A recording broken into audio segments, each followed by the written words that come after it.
Now the next technique we need to do is learn how to rationalise the denominator. Now rationalise the denominator means we turn the bottom of a fraction into a rational number. Surds are irrational numbers if there's no square numbers. If you're not square rooting a square number, you have an irrational number. That means you can't write out the decimal of it. Anything you write out as a decimal would just be an approximation because it never reoccurs and it never ends. So, to make calculations easier, what we do is we rationalise the denominators.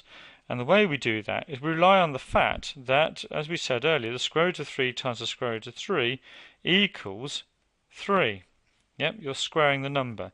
So let's times both the top and the bottom by the square root of 3. Effectively, it's the same as times the whole thing by 1, which doesn't change it.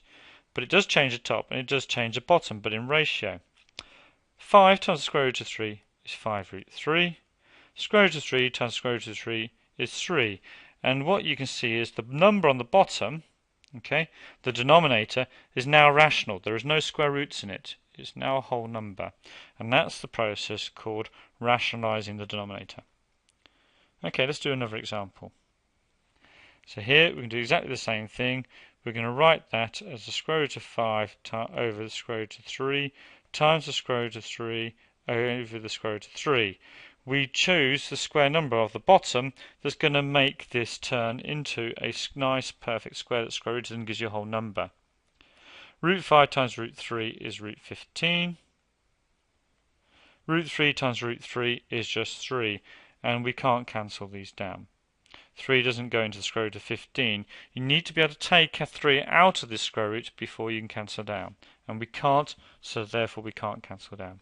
Now the trickiest type of rationalising is where you've got some additions and subtractions. And what we always do is we always change the sign of this thing in the middle here. The reason is because we're going to make use of a mathematical property. If you do a plus b times a minus b, when we multiply that out, we get a squared minus b squared when we simplify it. Let me just show you that. A times a is a squared. A times b minus b is minus ab. B times a is the same as ab, doesn't matter which order you do it in, plus ab. Plus b times minus b gives me minus b squared, and we can see that we can cancel those two. Minus ab plus ab just leaves you a squared minus b squared, and you now notice you've got square numbers. So therefore, if these are just square numbers, any square roots will disappear. So whatever the sign is in the middle, so we've got a plus here, we times it by the thing which has the opposite sign in the middle, and that will allow us to use this property to just get square numbers.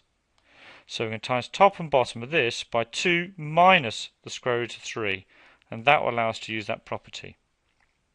So 2 minus the square root of 3, 2 minus the square root of 3. Times top and bottom by the same thing. It won't change the fraction, but it will make it so that the bottom will become rational. So we do root 5 times 2 gives me 2 root 5, the best way to write it.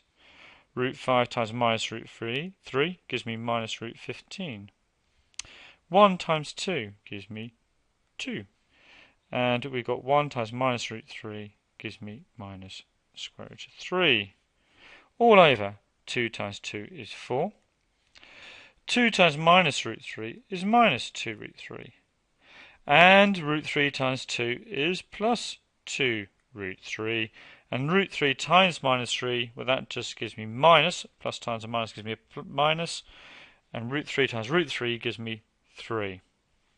And I can see that these two will cancel out. One's minus, one's plus, and are exactly the same size.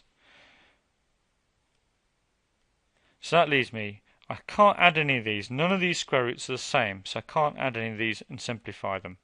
I'll just have to leave them all as they are. And 4 minus 3 is just 1. So the answer to my question is 2 root 5 minus root 15 plus 2 minus root 3. If you divide by 1, it doesn't change it. And that gives me my final answer.